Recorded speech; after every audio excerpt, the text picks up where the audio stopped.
We're in Whitehall again. We're going to be asking the hard-hitting questions. We found Bigfoot. I think it's an alien that shapeshifts. You can believe in Bigfoot and never have had an experience in your life. Right. We have physical evidence, but it's not enough, at least the science, to prove it. That kind of gives me a little bit more skepticism. Let's just take Jesus, for example. Yeah. We haven't seen him, but we believe. What do you say to the skeptic who says there's no way this creature could exist? Maybe they're living in their own cognitive dissonance. If you look at all of it and you boil it all down, the Patterson-Gimlin film. The Patterson-Gimlin film to me is not something that I've ever viewed as real. Are there some detractions to it that I noticed? There are. There is no man that can be fitted into a suit that gives those body proportions. I found no evidence that the film is faked. None. There doesn't seem to be any other footage more authentic than that. So that brings me to why haven't we found any footage of Bigfoot yet? Would you say Bigfoot has a paranormal aspect to it?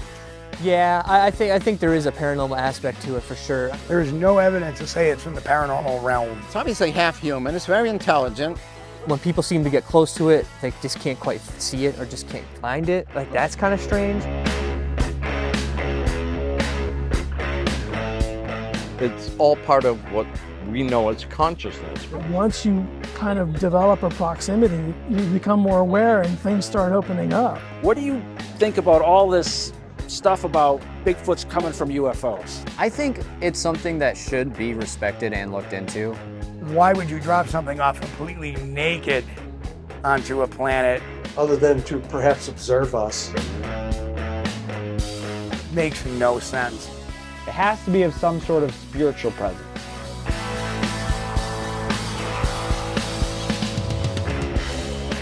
What is Bigfoot?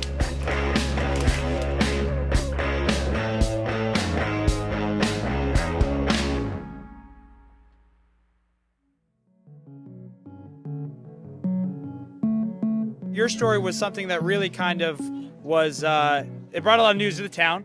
A lot of news to the Bigfoot community. Yeah. That night, I mean, what were kind of your first impressions when you saw it? I mean, what was first running through your mind? You got to live it with me, because something told me to turn my spotlight on now. Something just told me to do it, and right off the kitty corner of my car, here's this creature standing there, 7.5, 8 foot tall, 400 pounds, maybe more, maybe a smidgen less, staring at me. And as soon as I hit it with my spotlight, it brought his hands up like this, put his head back, and just let out such a deep, guttural, from the bottom to the top of the scale. And it lasted probably 10, 15 seconds. I had my hand up, the hammer pulled back on the gun, and all I could hear in my head, believe it or not, was, "I'm not gonna hurt you, I'm not gonna hurt you." I didn't go out as a complete non-believer, but I went out for my own curiosity, and it's the trooper that went out with me, and he was on duty, went out for my own curiosity, and thank God I stayed where I did.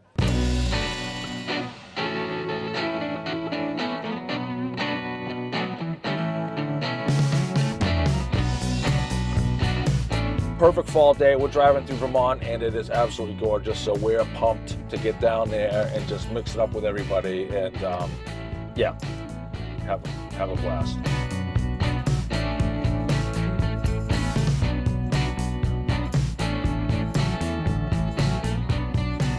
You know, I know we like to trap on Vermont, being from New Hampshire, but you know, this is gorgeous. This is a place that you'd want to be.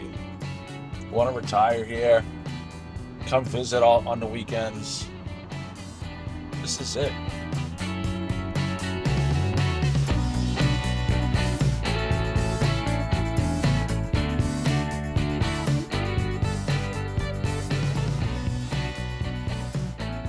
I am here on Abear Road with Adam, my good friend Adam. We met up here, and we're trying to just do some backstory on where this all took place. Evidently, it was here that these sightings happened. It's where Brian Gosling said his encounter happened, and it was his encounter that pretty much blew this thing open. Yeah, at least in this area. I'm not sure if this is the exact spot on Abear Road. We're on the road though that it happened. Now, we don't know where. There's no like sort of plaque that tells us where. We found, you know, one of the neighbors does have a sign that something about Sasquatch, so we figured this would be a good spot. We're in Whitehall again. We're gonna be asking the hard-hitting questions. Man-ape is among us.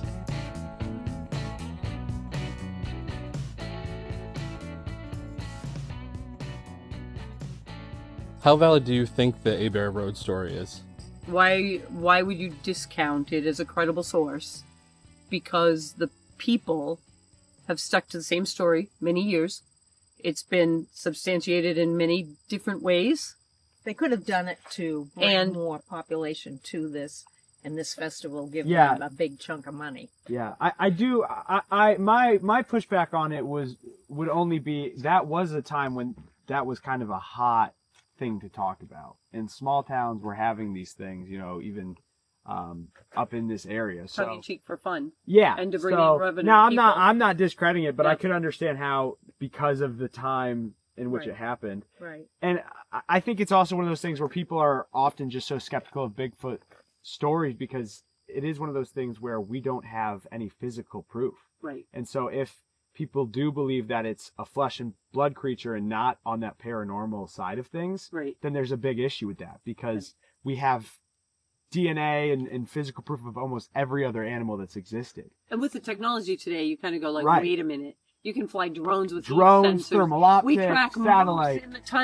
We track. They tag coyotes, wolves, and like we can't. What the heck? They just found the Yellowstone. One of the Yellowstone wolves was killed outside of Yellowstone, and they knew that within hours. If you got the technology, why the hell can't we prove it? I think it's now becoming to awareness where people are actually starting to look at it more critically rather than a few isolated pockets of people who were doing research, and then you got thousands of reports. You take Brian Gosling's report, he was law enforcement. He was ridiculed for years. It wasn't until recent times that they've had the festival, and he's, you know, he told us now how he feels okay about talking about it. Because it used to be you didn't say anything if you saw anything weird. And for a while, he didn't say it was a Bigfoot. He said he saw something that wasn't exist. He doesn't know, and this is what happened, and and he refuses to go back on what he said. Is there anything, a new lead in your head that you think could lead us to Bigfoot? No, not where I live. No, even though they said there's sightings or whatever, I don't. But I do notice that in Colebrook, I mean, I have Bigfoot stuff on my truck, and I notice there's a lot of people, more people that have Bigfoot stickers on their vehicles than I've ever seen. So it's kind of like... Well, Bigfoot is a cultural phenomenon. I mean, it's like, ever since the Patterson-Gimlin film, that's also part of my skepticism with it, is because almost immediately after the Patterson-Gimlin film came out, there were Bigfoot movies that came out. There were Bigfoot coloring books, toys. Yeah. It was almost like this marketing campaign was already ready. And so it was so immediate, the Bigfoot craze became such pop culture that kind of gives me a little bit more skepticism to that particular film. And especially because look at every single Bigfoot sticker like that's mass produced. It's the Patty stance, right? Even if it's not Patty exactly, it's exactly how Patty was walking. When there's other like footage of Bigfoot, whether you believe it or not, of Bigfoot out there that doesn't necessarily walk the exact same.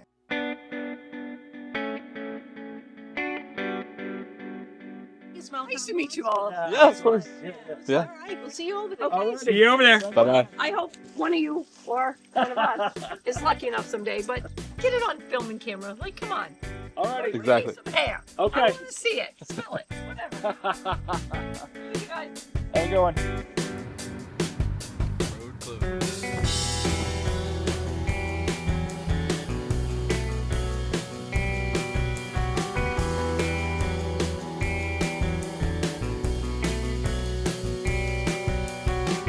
I'm Bob Mowat. I'm the director of the Steensboro Museum and the president of the Historical Society of Whitehall, New York. Well, I've personally known at least 3 people who have had Bigfoot sightings. And there are people whom I know well. And I can tell you, they are very convincing in believing what they saw. And who am I to doubt? Because the woods are a big place. And yes, it's true that nobody has found any actual remains, but that doesn't mean it isn't there. Right. What about UFOs? Have there any been notable UFO reports around here as How well? big is the universe? Is it infinity times infinity plus one? It seems to be. So if it's that big, you have to believe that there are other living beings in the universe. God is a benevolent God and allows us to live here. I don't know that we're God's experiment here, but I believe that there are other beings elsewhere and probably intelligent life elsewhere. I'm not exactly sure why they would bring a creature like Bigfoot to this planet other than to perhaps observe us. I do have a hard time subscribing necessarily that a creature, flesh and blood, has existed for this many years and we don't really have physical proof. So do I discredit what people are seeing? No. What it is, I'm not sure if it's Bigfoot. Oh, I agree with the not sure, but again, let's just take Jesus for example. Yeah. We haven't seen him, but we believe. Yeah.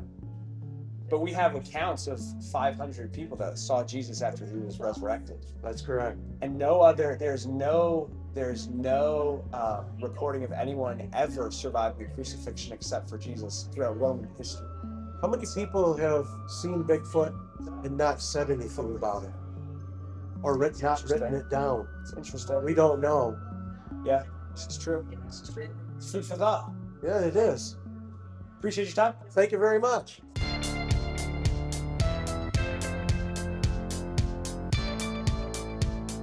Today is Whitehall's big Sasquatch Calling Festival, which I believe this is the 5th or 6th ongoing, and it has grown exponentially every time. A really awesome event for the town. You know, it's one of our biggest days of the year, for sure.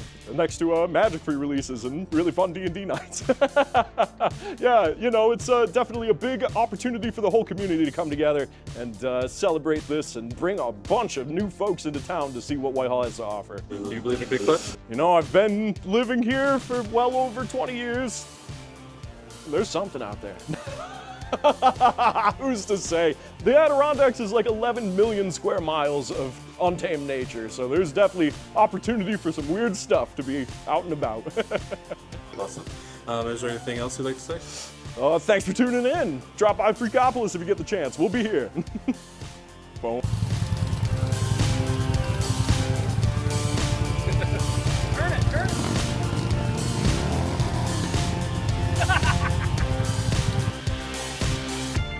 Setting up our booth under that together. Oh, you guys got a beer tent?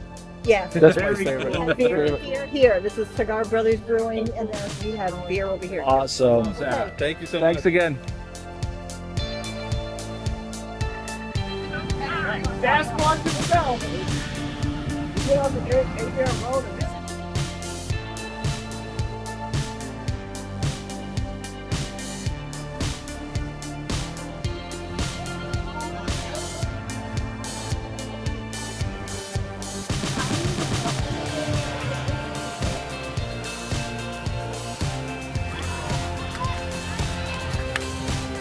Flag!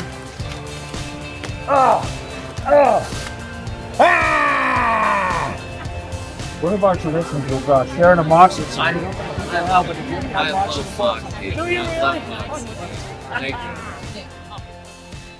My name is Anthony Scalzo. I'm part of the team Finding Dystopia. We go out a lot with Brian Gosselin. You're from the area. Bigfoot seems to be everywhere around here. Have you had a sighting of your own? I personally have not seen Bigfoot myself. While I try to be on the fence about most things, I am leaning more towards being a believer. It's always been a fascination for me. And people like Brian Gosselin and his story, right? Like, why would somebody make it up? And they're not acting, they're not lying, like, something is there, you know? And I think there's a lot more encounters in the area we just don't know about because people won't come forward with these things because a fear of ridicule, things like that. You know what I mean? So I believe Brian and I believe Bigfoot. What do you think about this with Whitehall, this festival, and how it attracts everybody, researchers, enthusiasts, and it's great. I personally think it's great, especially for the kids, right? Because you got a lot of kids that are growing up now, and of course, you know, I grew up watching Finding Bigfoot on TV. This next generation grew up doing the same thing, and that's one of the better things, is to see how excited they get, how excited they are. Like, that's the next generation. You know, if Bigfoot is real and we want to find him, we got to start doing more stuff like this. Teach the young kids, because they're the next generation. They're going to carry the torch, you know? Teach them what we know and they can do it better.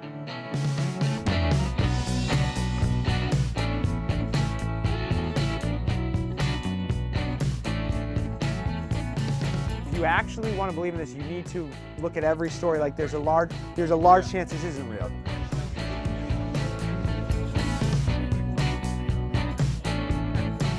So we're walking around just talking to people about Bigfoot, see what they think. We know your shoes. Yep. Cool. What shoes? These are my real feet.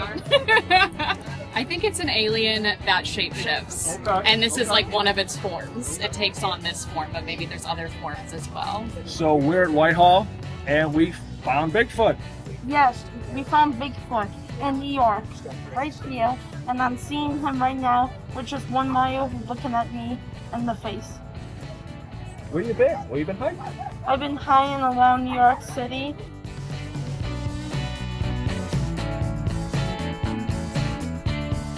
Oh, look, there's the Sasquatch out there in the woods. No, we're not going to do that. That's fake. All right, we are with the Squatch detective, the one and only Steve Kullz. This is a long-awaited interview, dude. We have been in each other's world for 3 years, have not actually done this, but you are super influential to the space, especially up here in the Northeast, New York. Talk a little bit about kind of what got you into the space of Bigfoot. Just give us your quick 5-minute elevator pitch of how you got into this space and kind of what you do for the space. Well, I'm first and foremost, I was an investigator, a professional investigator, trained interrogator, trained interviewer. And when I first saw this, and I read Monsters of the Northwoods, written by, you know, Paul and Bob Bartholomew, Bruce Hallenbeck, Bill Brand. And I'm reading it, and I go, I wonder if this stuff is real or is it just a bunch of hooey. Yeah. I go out and find out and start interviewing people, watching their physiological reactions. It wasn't hooey. There's something to this. So, you know, throughout that journey, I've casted footprints, had stuff thrown at me, had 2 witness encounters of my own, sounds that I can't explain. And what I try to do for the space is to look at it from a professional investigator's point of view, both psychologically, both investigatorily, and provide a little bit of grounding for people. Teaching people how to compartmentalize instead of just because somebody says something doesn't make it so. Right. So you got to investigate it. You got to corroborate it. May not always be the answer for science, but as an investigator, our job is not to be scientists. It's to be the investigators, to collect the evidence and then pass it off to science and let them figure it out. You examine the evidence, see if it's even worth passing off to science. Just like in the real world, I investigated evidence, pass it off to the DA, and they determine what crime was committed. Absolutely.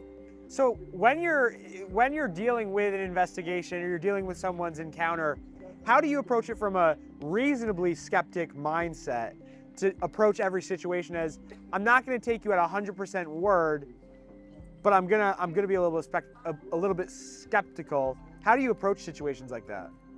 Well, it's very black and white. If somebody you feel is not telling you the truth, you thank them for their time and you move on. Yeah. Done that plenty of times. Yeah. I invest my time and my efforts into people that I feel are telling me the truth, that are showing me those physiological signs. There's no sense in having to expose everybody. Exposure comes to those who well deserve it and who make a lot of noise about something. Yeah. Then they deserve to be exposed if they're perpetuating a fraud. Yeah. If they're perpetuating something that's not, maybe they misunderstood or misinterpreted, hey, there's a great time right there to have a conversation. And you can always tell the people that want to learn versus the people that have cognitive dissonance and don't want to hear anything in opposition. And that's the people that we need to avoid, because they have so much confirmation bias that they're not going to give us the real skinny on things.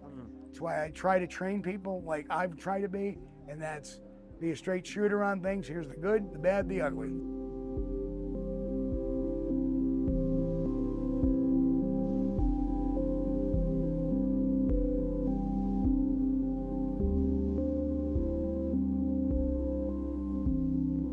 With things like Freeman's evidence, yeah, if some of the stuff he brings in is not valid for various reasons, it makes a lot of people worry about the stuff that seems legitimate.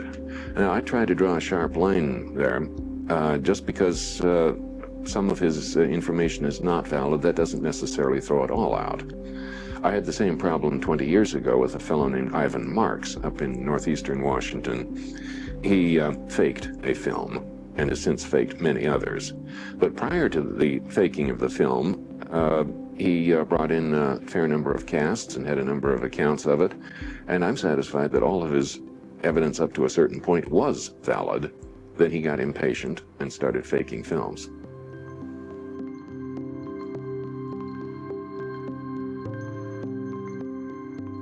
How do you kind of discern between what's real, what's a hoax, when people present you with maybe a eyewitness account that they tell you they've had, a story that of an encounter they've had? Where does your discernment come in and trying to figure out, is this, sound like a legitimate case, or does this sound like someone's just kind of hoaxing? Well, you have to do a psychosocial analysis. I have a psychiatric social work degree. I have a background in anthropology and zoology. So I have to put all of that in play. Mm-hmm. If you are at a conference or at a museum and somebody comes in and they say, I saw Bigfoot, you have to make, as a researcher, the decision. Do you want to hear another boring story about Bigfoot? Or are you going to spend some time with this person asking them, how many psychosis episodes have they had? Were they on drugs? Were they trying to impress a buddy? Were they interested in making money off this? So there's all kinds of things that you've got to put your time into, analyzing the case, analyzing the person. It all starts with the person having the experience, not with the Bigfoot. And that's where you get you're going to take this case in, you're going to write a file about it. I mean, I've been in the museum and, walking around, watching somebody look at an exhibit, and then all of a sudden the guy's saying, there's this mountain in Maine. All I have to do is climb up that mountain and I see Bigfoot all the time. So I hear that and I decide, do I want to talk to him about this? And so I ask the next little question. He says, the one way that it really works is I have to take off all my clothes and lay down. And he starts on and saying, sometimes the UFOs come. So what do I think about that? Do I think he's a credible witness? Do I think that he maybe has psychotic problems? Because he's standing with his child right there in the museum, and he said, I do this with my kid there, so I know it's really good evidence. And so I said, and so I take myself out of the Bigfoot hunter role, so to speak, and I say, I really would recommend you not do that in front of your child, because I get worried about child abuse issues. I mean, you have like you said, psychology. That's your specialty. Well, it's so one it's of also, many. Again, right. I'm certainly not going to let that. He shouldn't even be telling those stories in front of that kid with me. Yeah. And I'm not going to encourage him to go up on mountains, take his clothes off, and lay down on the ground while his kid's trying to play with sticks or something. Yeah. So you really have to put yourself in the place of being an investigator on many different levels. Yeah. I am very upset with people that are Bigfoot hunters that are so focused on the phenomena that they forget that there's owls there that make sounds, that there's neighborhood cats 2 blocks over that are screeching, that may be more involved in how they're feeling and the fear that comes into their experience. So it's really a deep analysis. Right. But I sometimes, at conferences like this with 250 people, I'm constantly bombarded by people telling me whether they've seen Bigfoot and what they're going to, think about it and how they'd like to share the evidence. And I don't have time to do a deep analysis. Right. But if I start seeing that look in their eyes, that's maybe not quite connected to reality, I have to go talk to somebody else. Fair.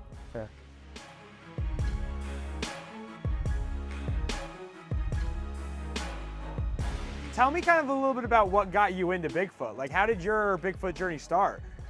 It's kind of funny because, like I said, I grew up watching these shows and never occurred to me that I'd be doing it one day, you know?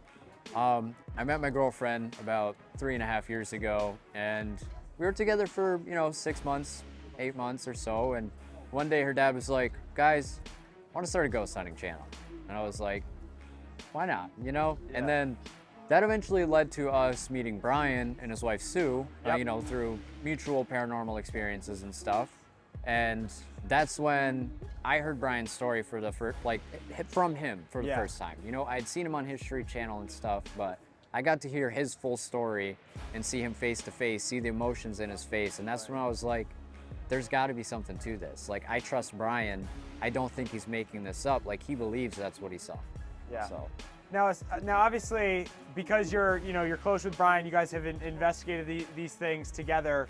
Aside from, his encounter and his evidence that you guys have gathered together, what are some more credible pieces of evidence we have in the space, whether it's, different footage that's out there or different documentation? What's some more credible evidence that you would say points to this creature being out there?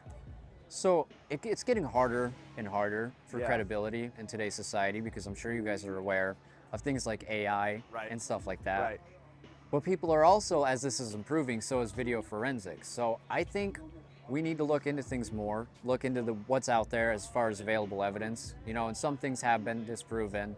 But there's also what I find a lot is there's people who have footage that's probably better than the Patterson-Gimlin film, but they won't show anybody. And like Brian specifically, I can't remember exactly the scenario, who the guy was, but he was out and they were filming from a helicopter, right? They were looking for Native American structures and stuff like that. That's what he studies. And you can see in the video, per Brian's description, that there is a stone wall that's probably about chest high, and you see a creature and it's like well above it, right? And you see there's another smaller creature on top of the stone wall, and it actually climbs onto the back of the other creature. And you can see all this from the helicopter, but the guy, he would never give the footage up. But why do you think that is? Why do you think people are so skeptical? Because that's a very popular thing. Mike and I were at an event in Maine, and one of the guys said, I have this information about Bigfoot that if I told you would definitely believe. You mentioned there were some things you saw that even some investigators haven't seen or recorded. Would you mind sharing kind of what you mean by that? Well, I don't want to share too much, but And I wonder, why do people hold on to this stuff? That's a tough one. You got to look, I guess, and it's hard to tell, on the surface, because you can only judge a person so much by their cover. You don't know what's going on underneath. But I think a lot of the time, people just like to say these things, but I don't know if they actually have the evidence to support it. Do you think it's because people genuinely have a belief in Bigfoot and then feel like they have to have a story to back it up? I definitely think that could play a factor, right? And I'm a prime example of you can believe in Bigfoot and never have had an experience in your life. Right. You don't have to be that guy that's seen Bigfoot to believe in it. And I think there might be a lot of pressure, and I don't know why that is. Yeah, I just feel like, because, obviously there are tons of stories that when you hear them, it's just obvious that it's unexplainable and it doesn't tie into nature at all. Right. But then there are some stories where you hear them and as someone that's, I'm sure you've spent enough time in nature, obviously investigating Bigfoot, but you know what's natural and what's Yes, not. absolutely. And a lot of things that I've heard from people of their encounters have natural kind of reasoning behind them. Right. So I feel like what happens is, because people feel like they need a story, they'll convince themselves of anything. Oh, absolutely, and that's such a dangerous mindset, Exactly, dude. exactly, That is such yeah. a dangerous mindset. You cannot go into the woods looking for Bigfoot with bias beforehand. Yeah. Because then everything you find is going to be Bigfoot in your mind. You got to have, like, and you know, that's not to say don't overlook stuff at the end of the day, because Right. you never know when you're going to find evidence, but stay on the fence. Yeah. You know, that's the best way to search. Yeah. Why don't you feel that we have physical evidence, like hair, bone structure, things like that of Bigfoot?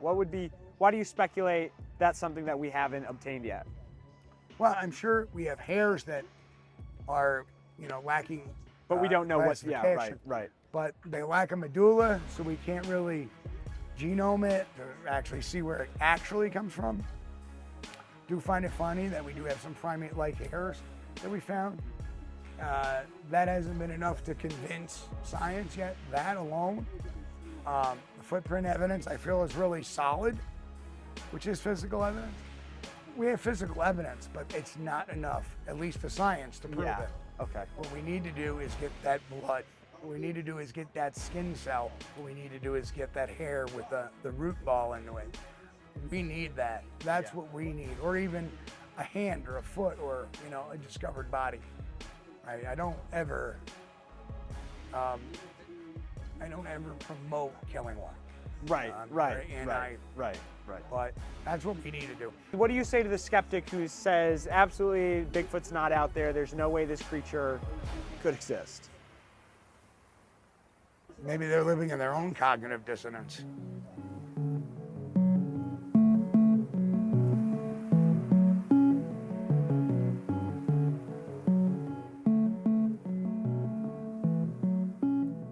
Hello, my name is Phillip Anderson of Exploring with Phil.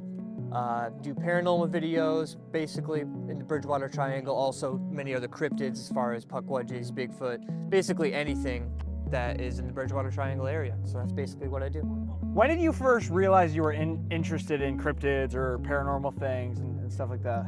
Probably when I had my first encounter when I was like 5 years old.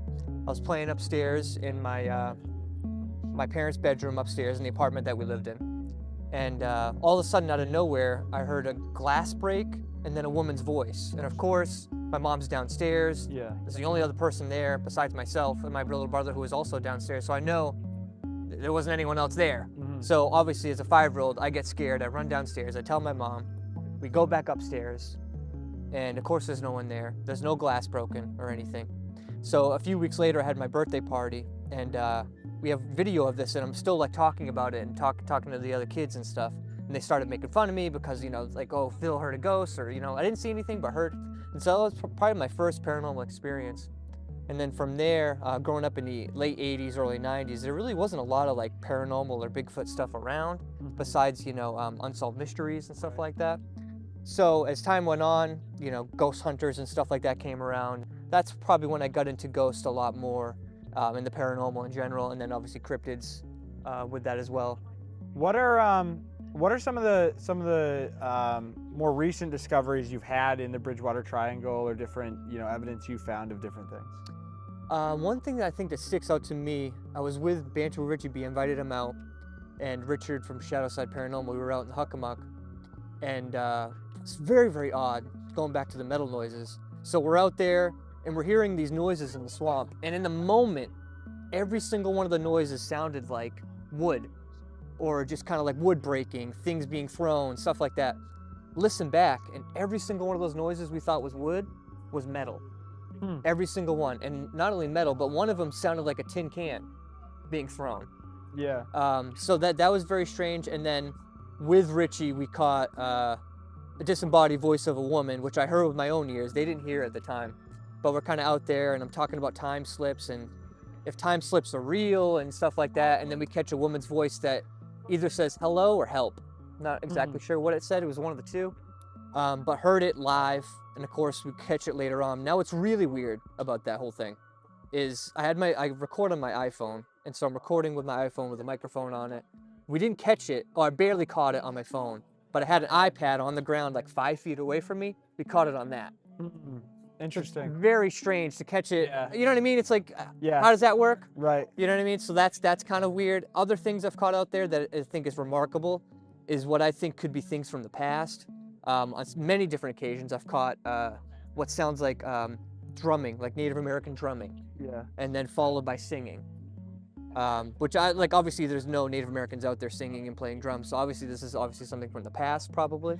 That I don't know if it's like a tape recorder replaying itself, or I don't know what, but definitely very, very interesting.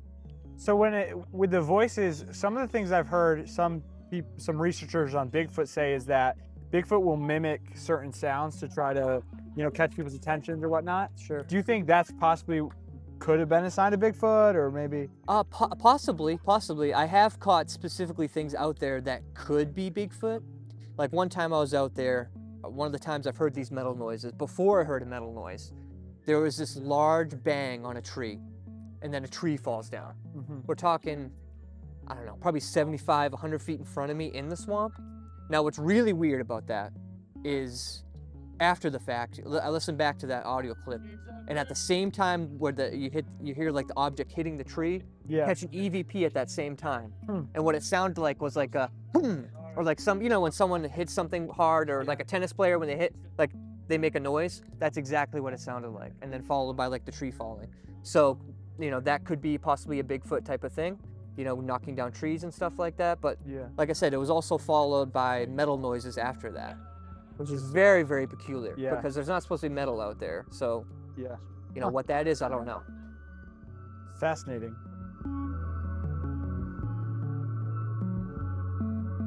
I never saw anything paranormal in the swamps. I heard some strange sounds at night when we were on our expeditions. Something was walking behind the tent one night, 2 in the morning. Never got to find out what it is, but I was nervous. Wow.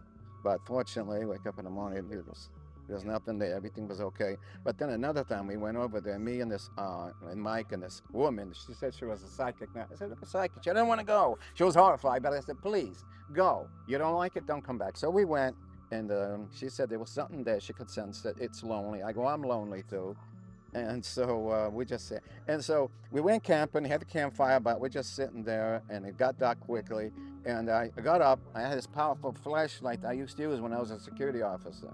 And we saw the eyes, but I think it was just an owl. I mean, don't get excited about things. I don't believe everything's Bigfoot, no. So let's sit down, enjoy our beans. We go, I don't want any beans. She was nervous. Like she just didn't like being there, I could tell. And then all of a sudden, guess what happened?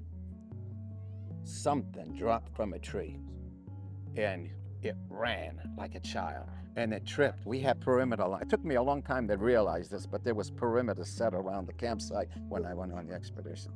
And I don't know why, but I decided to talk in different languages for the heck of it. I spoke in Portuguese, Spanish, French, German, Italian, Russian, and English, just for the heck of it. I don't know, I decided nothing happened. So I went over to where the canoe was parked next to the river, because we're like about, I would say, 100 feet in the swamps. And so, checking on it, and then suddenly, I hear a scream and a shot.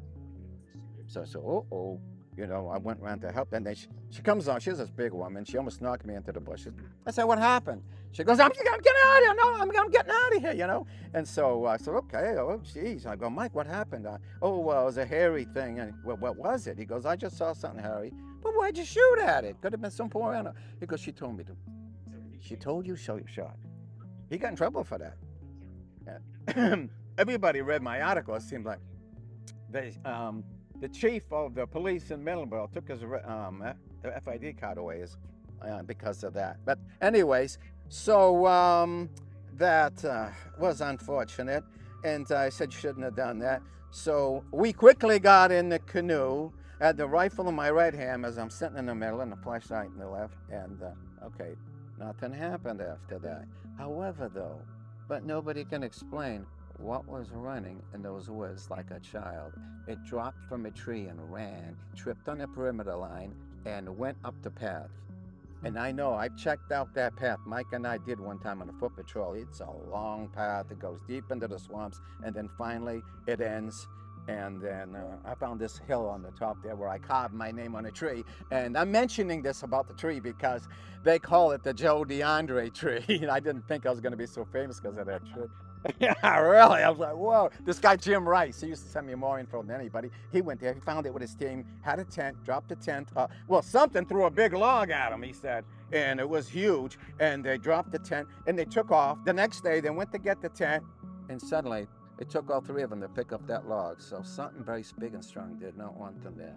So I figured that's important to mention that. So it's a good thing I went there because apparently it's a nice opening where Jim, he just came out with his book and he wrote about me in his book, but he got a lot of things wrong. That's not where I had my expedition. We were on a foot patrol and we sat there, we ate. I had a can of octopus, he had a can of sardines. We enjoyed ourselves before we went on the foot patrol back to the campsite. So in other words, it's deep. Wherever this thing was running to, what is a child doing in the swamps at night?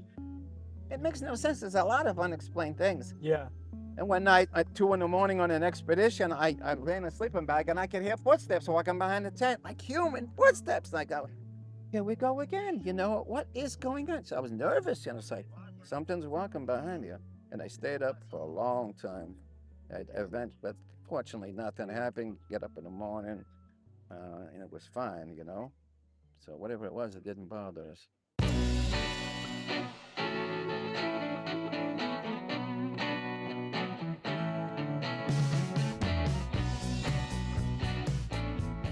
What would you say is kind of the most credible evidence that you've worked with or seen that you say backs up not this belief, but the proof of the existence of Bigfoot?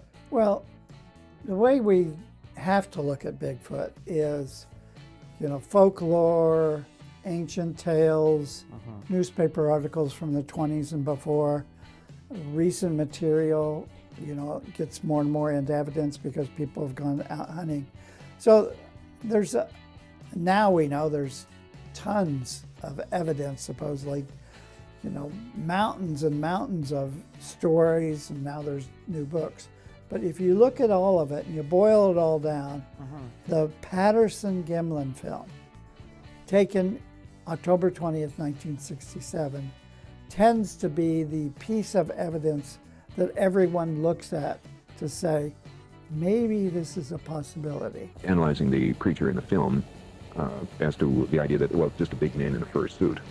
There is no man that can be fitted into a suit that gives those body proportions. The only way you could put a man in a suit is get a man 6.5 feet tall, to walk in a slouch, but break his arm right about in the middle of the upper arm so that you give him a fake shoulder there.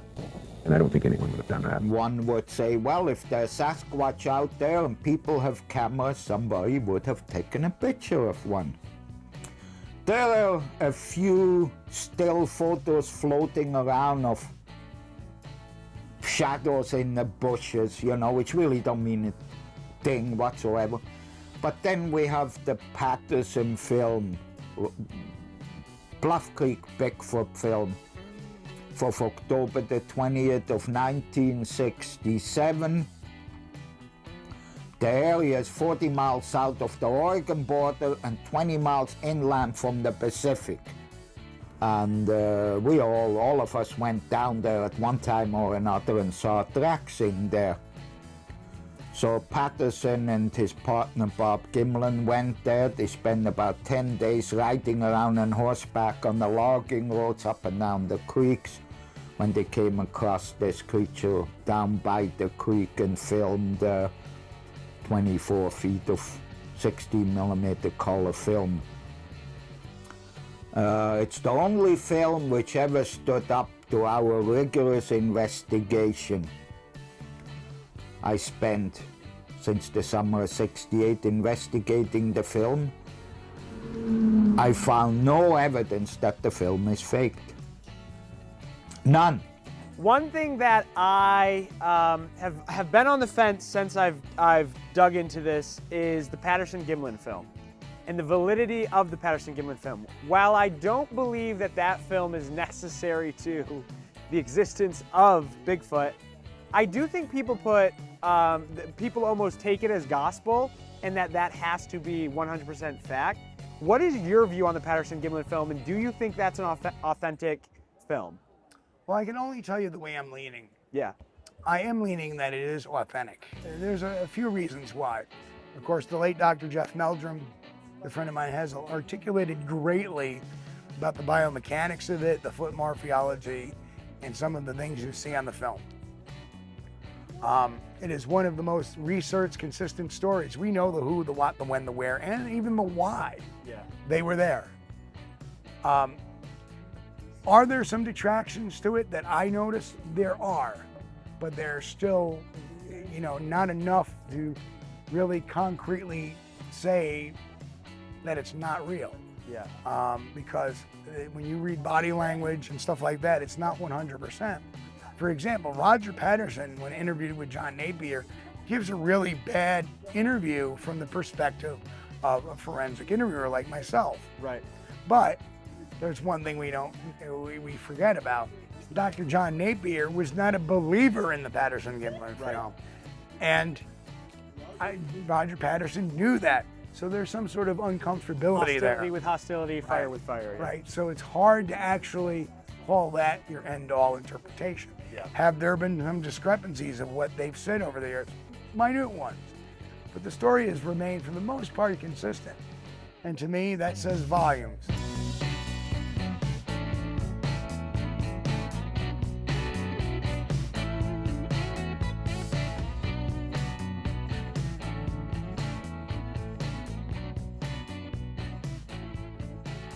One of the things that I've been asking people since the start of my investigations in Bigfoot is, where's the footage? Where is the credible footage? And it's something that I'm very much still passionate about finding. But in order to do that, we need to observe a few things. First of all is the Patterson-Gimlin film. The Patterson-Gimlin film to me is not something that I've ever viewed as real. My first encounter or first time seeing the Patterson-Gimlin film, I watched that video and it screamed fake to me. And I always knew that something about that film didn't seem real, but it's so taboo to discredit the Patterson-Gimlin film within the Bigfoot community. So if the Patterson-Gimlin film isn't authentic, then what is, right? Because there doesn't seem to be any other footage more authentic than that.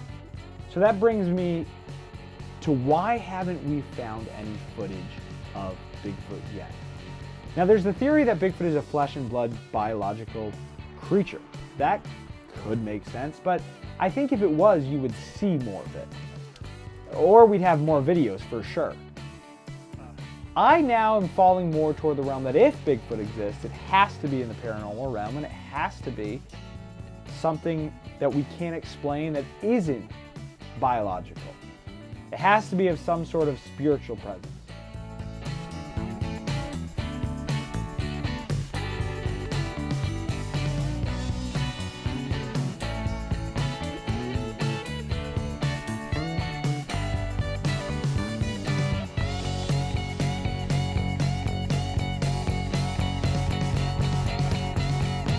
We're fascinated by all aspects of the paranormal because these things could be connected at the end of the day. You know, whether you're looking for aliens, Bigfoot, or ghosts, we're all searching for the same answer to the same question. Like, are we really alone? So what do you think about the correlation between UFOs and Bigfoot? You've been hearing a lot of that more lately and trying to wrap my brain about it. What do you think? I think it's something that should be respected and looked into. You know, it's one of those things like, okay, maybe it sounds silly on the surface, but then you look and it seems like there's connections.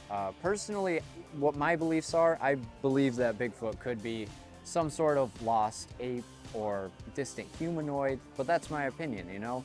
I respect all theories and stuff, and we look into it the same way, you know, we would. We look at all these theories, we look for physical evidence, but we also go out with things like EMF detectors, radiation, because that's a common correlation with UFOs. So I think it should be respected, for sure.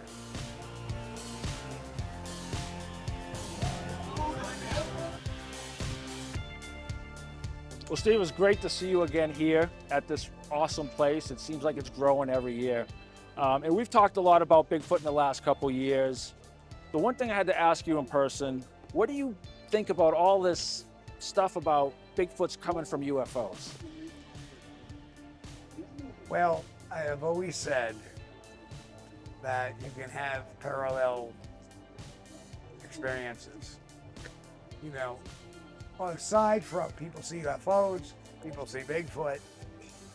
You know, there's been a couple of cases where people allegedly have said, "Oh, I saw the Bigfoot come off the UFO." No evidence of that. Because somebody says something doesn't make it so. Right. The other thing is, I've often talked about why would you drop something off completely naked onto a planet when you have ticks, fleas, chiggers, parasitic animals, venomous animals with nothing protective? Makes no sense. And then without breathing apparatus, because they will have no immunity to our viruses, to our bacteria.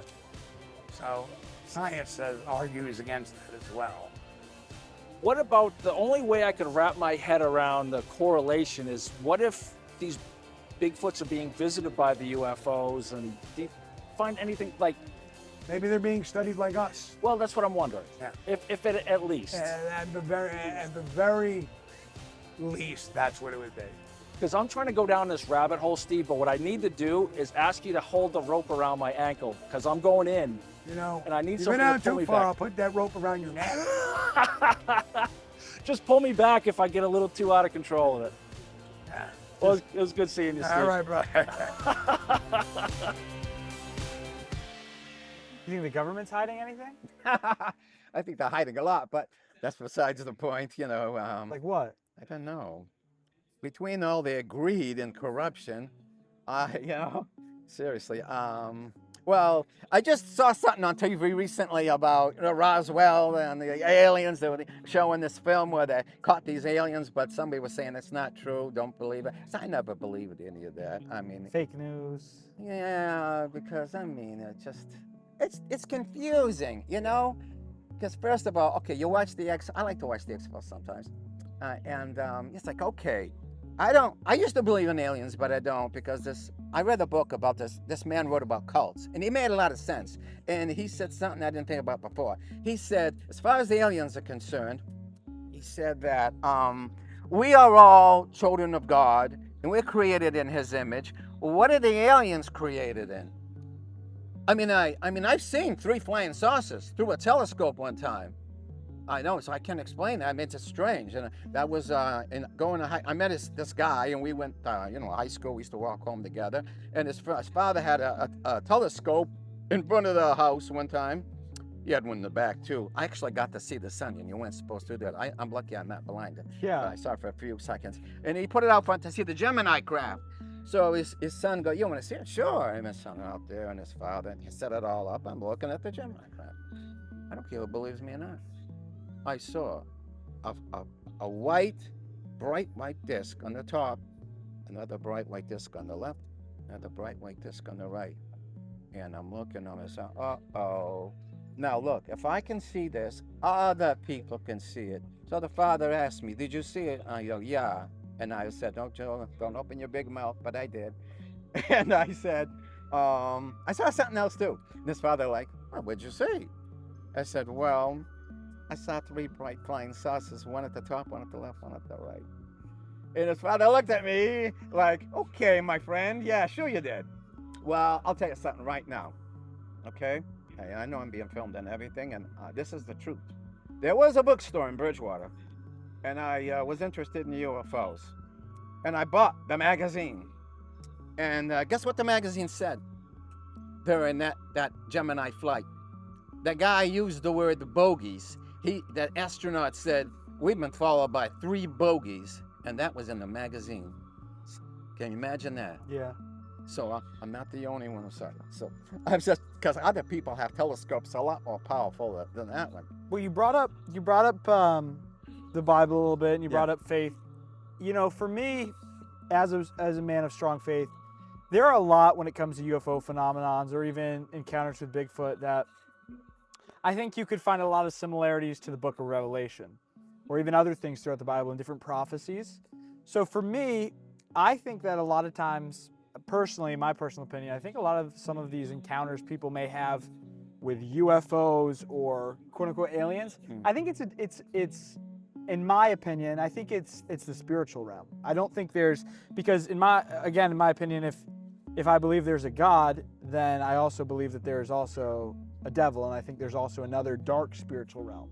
So I've always had this kind of thought that what some may view as UFOs or extraterrestrial encounters, for me, it's never been anything shocking that could be an experience of the spiritual realm. What do you think about that? I believe the aliens are basically demons, and I've read. Or like angelic or demonic. Yeah, I mean, because, you know, I read the reports very carefully, especially with these grays, you know. They're the most interesting, although some people seem to like them so much, I don't know why. But they're the ones that claim that they're supposed to subject human beings to painful, embarrassing medical experience. Okay, well, I had bad dreams about stuff like that after I found out about it. Something strange happened in my bedroom. My God, I might as well share this. Oh, my God. I was laying I know my door's always locked. I was laying in my bedroom upstairs. Okay. And then I was laying down, and suddenly, now, I don't know, I think it was a dream, but all of a sudden, I felt like these hands were holding me down. They had long fingers, and they were holding me down, and there was a needle being stuck in my bum. You know, it's like, oh, that hurt. And it's like, this is a dream. This dream hurts. I don't like it. And I said, no, I refuse to accept this. And I was actually getting up, even though there was like four hands holding me down. I got a very bad Portuguese temper, but I'm a gentle, peaceful guy. And I was getting up. I was like, no, you know. And then all of a sudden, I felt two more hands holding me down with long fingers. And I was furious. And then the needle went down even more. Whoa, what? I'll never forget that. No. And so, okay. In the morning, I wake up, and I'm saying, that was a very bad dream. I looked at the door was locked.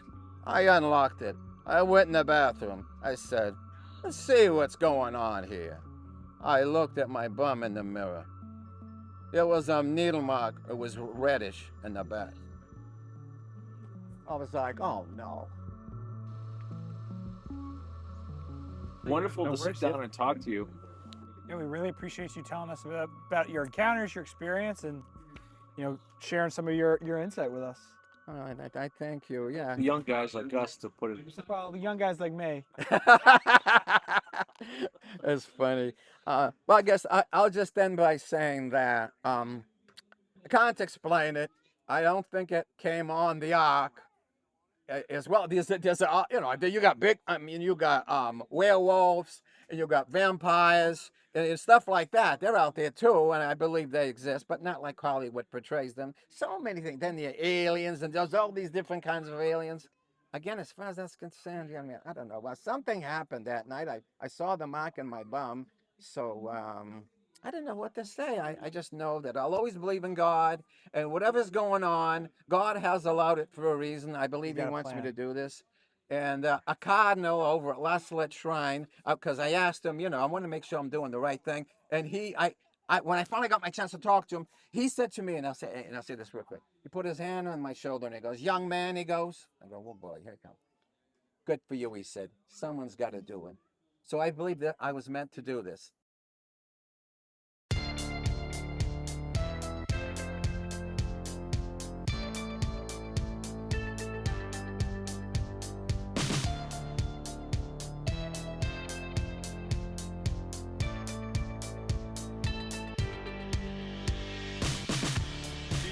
There's any tie when it comes to, we talk about an alien life form, you think there's any sort of tie to the spiritual realm in different religions, or like biblical spiritual realm, or other various? Yes, it's all part of what we know as consciousness.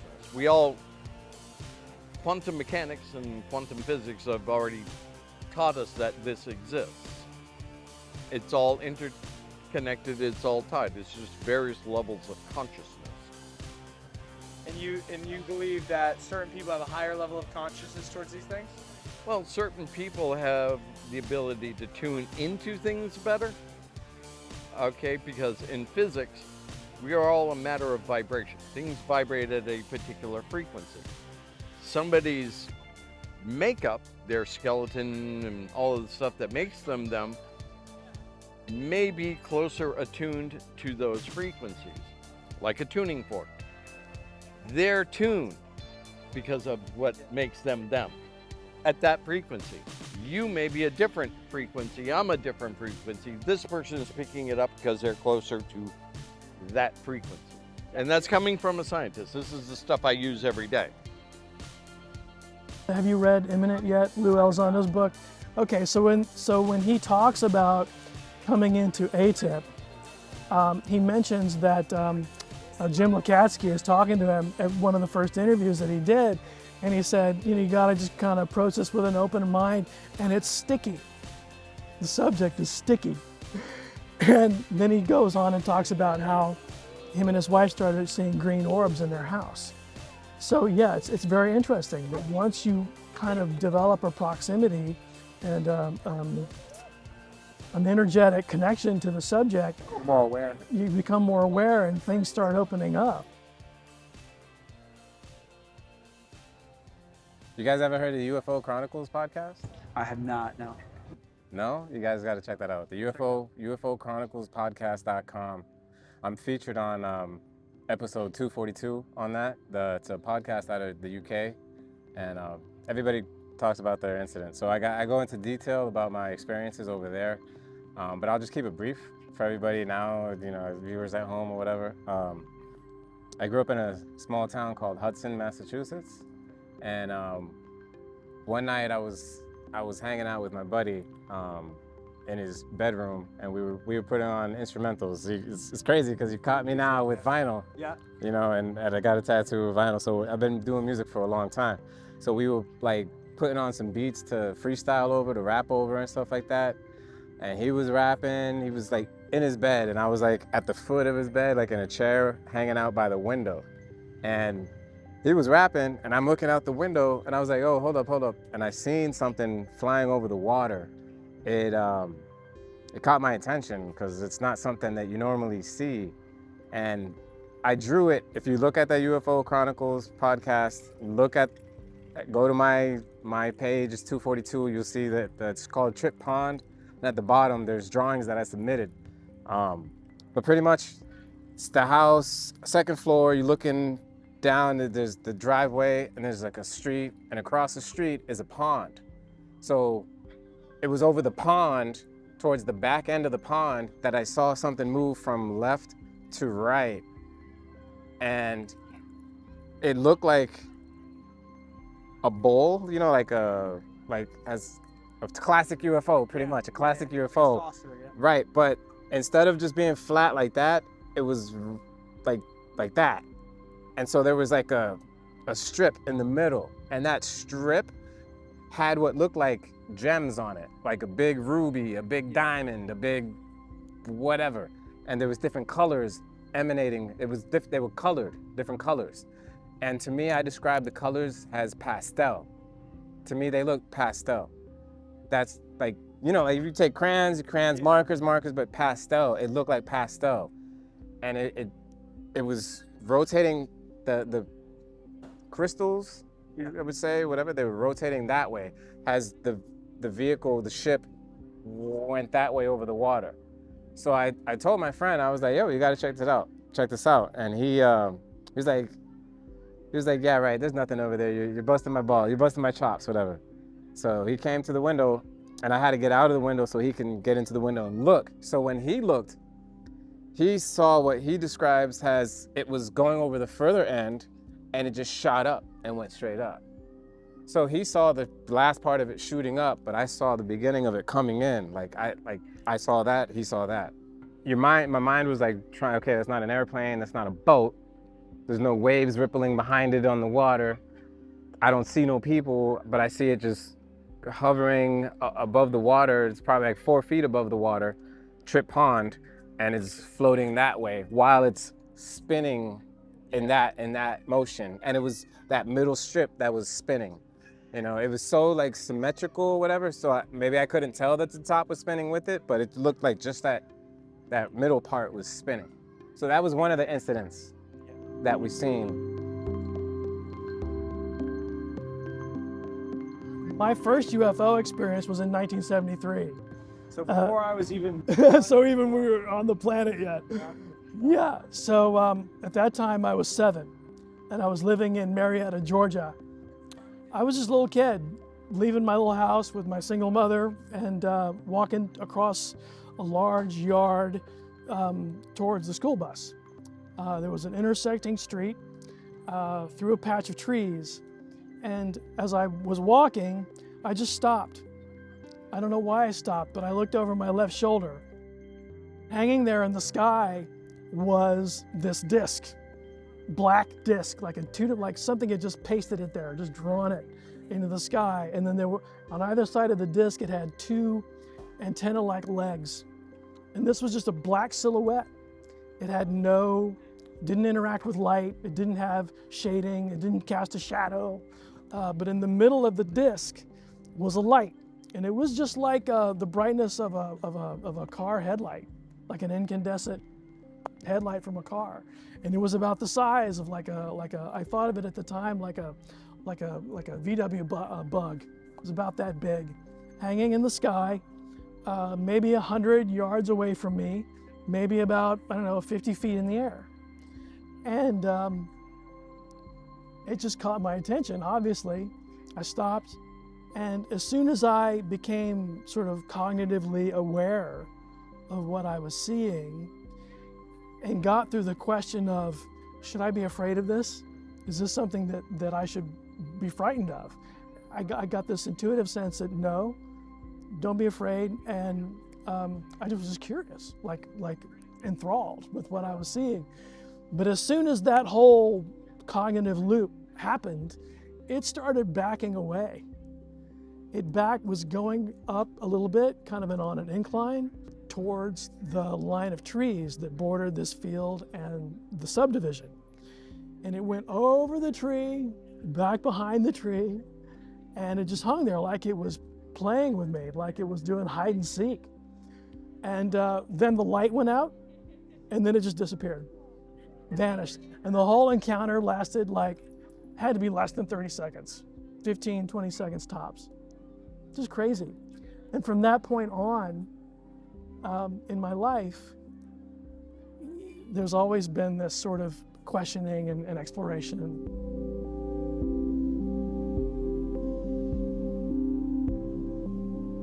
All right, what was your name again? Matthew Moniz. Matthew, good to meet you.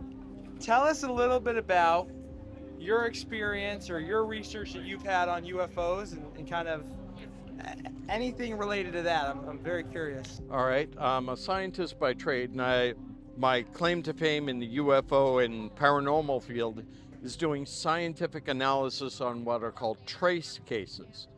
In particular, if a UFO lands, I can test the soil. In ghost cases, if they move an object, I can test the object, see how that has been affected. Same thing with Bigfoot things, I can, analyze hair and things of that nature. So tell us about different experiences you've had seeing UFOs or things in the sky that are unnatural or seem like they couldn't be natural. Well, I'm a lifelong abductee. It's one of the very first memories I have of anything. 1969, 1970, when I was about 3 years old. I was playing in my room with Matchbox cars on my bed. All of a sudden, this weird light comes in through the bedroom window. And what does a normal 3-year-old kid do at that point? Hide under the covers. That'll make me safe. This particular night, this whatever thing was, the light got into the room. It was a turquoise-ish color. And the room started to change barometric pressure, so much so that my closet door creaked open like you would hear in a haunted. But it was just because of the negative pressure that was in the room. And I'm cowering under the covers, and I could see the shadow because of the light in the room. Next thing I know, this thing is jumped up on the bed and is walking with one foot on either side of me. And at that point, my body just locked out stiff, and I tried to scream for my parents in the next room, and all I got out was a beleaguered, "Ugh!" And this thing reached behind my head, grabbed the covers and pulled it open, and I'm this far away from something not from here. That was my very first childhood memory. That was one of the last things I remember, and then lights out, and then I'm waking up in the morning.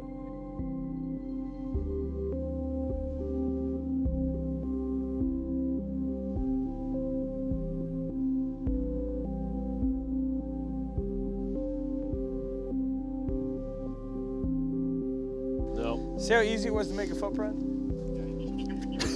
And it looked real good. It looked Another legit, one. bro. I got another one.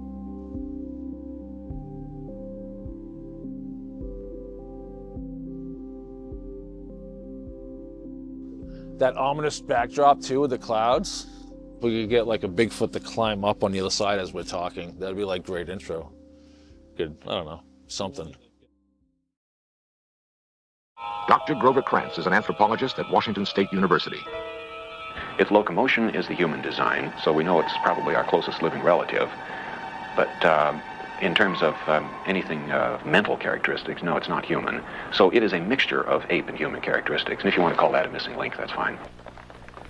This idea that this is some kind of subhuman or semi-human, or some people even think they're superior to humans, and, you know, the idyllic forest life kind of a thing.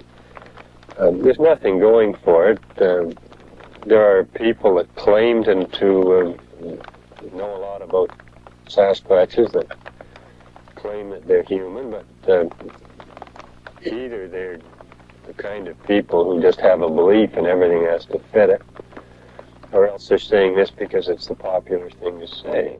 What is Bigfoot? There is a very common theme that it's an ape-like being or kind of man-like. Then there's the other side that says Bigfoot's also paranormal. Where do you fall and where you would kind of subscribe to their idea the most? Well, I've been very clear. The Cryptozoology Museum is interested in biology, anthropology. There's enough of those ghost hunters, paranormal people out there. If they want to pursue that avenue, go for it. I'm interested in solid evidence, fecal material, DNA, plaster cast footprints that shows me that there's a biological species there. Within the field of Bigfoot research, I rejected a long time ago that Gigantopithecus, which was a giant orangutan-like creature, 9-10 feet tall. Southeast Asia, correct? Southeast Asia, India, and the Himalayas. Yep. That really didn't apply to Bigfoot over here, even though Grover Krantz, early Jeff Meldrum, thought that all Bigfoot was Gigantopithecus. Gigantopithecus makes the perfect candidate at most museums because you can get a skull that's this big, and people say, well, that's got to be Bigfoot. Yeah. That's not really proven theory.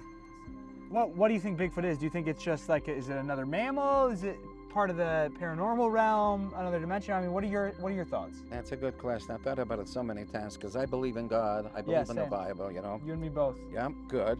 And I was saying because I don't think it was on the ark. Yeah. Apparently, you know, it's obviously half human. It's very intelligent. So something must have happened. You know, maybe somebody had sex with a monkey. I don't know. Would you say Bigfoot has a paranormal aspect to it?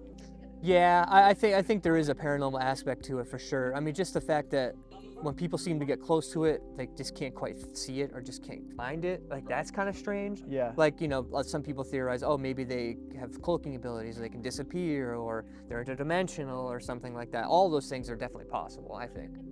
Especially when you consider that a lot of people are experiencing these things, but when it comes to like finding a body or finding like physical evidence of a body or something, like people always like are grasping at straws to find it. But you'll see a print, you'll hear a tree knock and a tree fall. You know, you have all these other evidences that are pointing to something being there, but then finding the actual physical body, it's been very, very difficult. So I think it's possible. Yeah, that's my thing. I think if it was just a regular animal, we would have a body.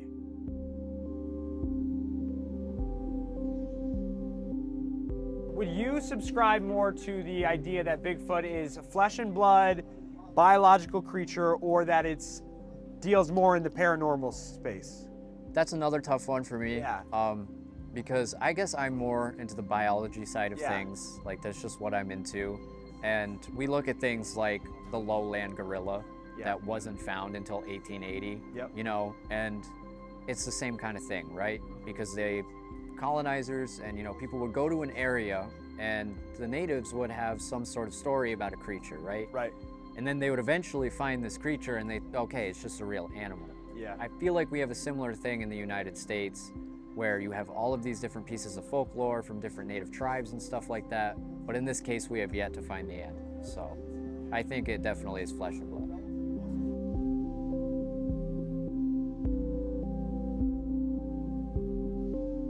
There's a couple different camps on the belief. Some people believe that it is flesh and blood, pure biology. It's just a regular animal that is super intelligent that we're not able to see. Then there is the side that it's paranormal. It's linked to, you know, higher spiritual things. Where do you fall on what your theories of what this creature could be? 100%. We're talking this is an unknown creature that has yet to be discovered. There is not a shred of evidence other than anecdotal reports or people perpetuating certain things. And again, just because somebody says it doesn't make it so. There is no evidence to say it's from the paranormal realm. There may be some coinciding phenomenon, but let me ask a question. You know, as a real-world investigator, can you have same type of crimes coincide with one another? Yeah. You know, same apartment building, maybe a robbery, it might be a murder in another apartment. Doesn't make them linked, right? You have to show me evidence that there's actual linkage, and that just doesn't exist.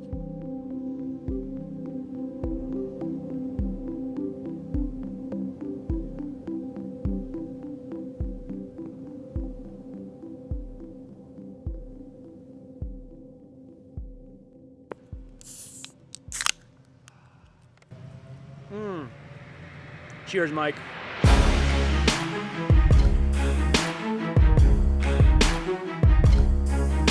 Turn it.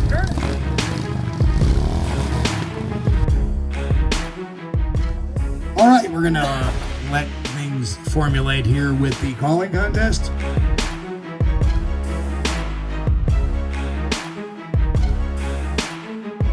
Yes, those that are hearing impaired, you can please move to the front. So, all right.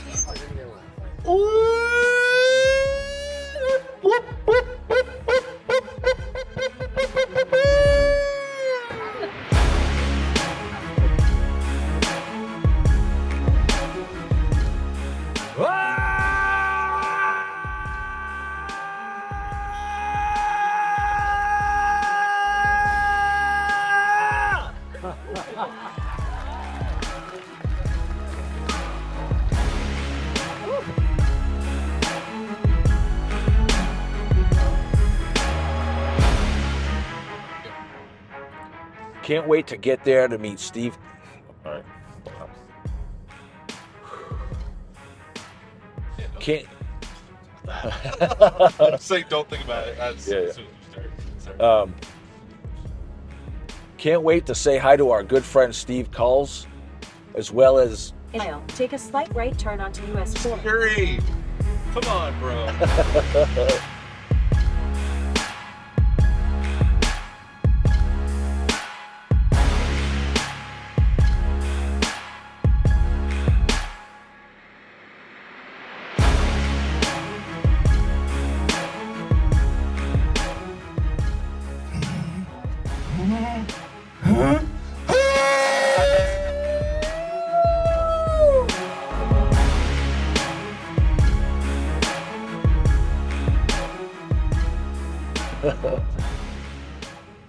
can't wait to meet our. All right, hold on. Wait. Yep. The 0.3 miles, we have to take a right. Okay. So let's focus on that. And I do have to pee.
We're just gonna say hi to him. We're gonna get caught up. I'll practice a couple first.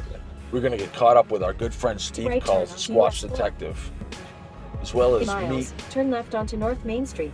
I know exactly where I'm at now.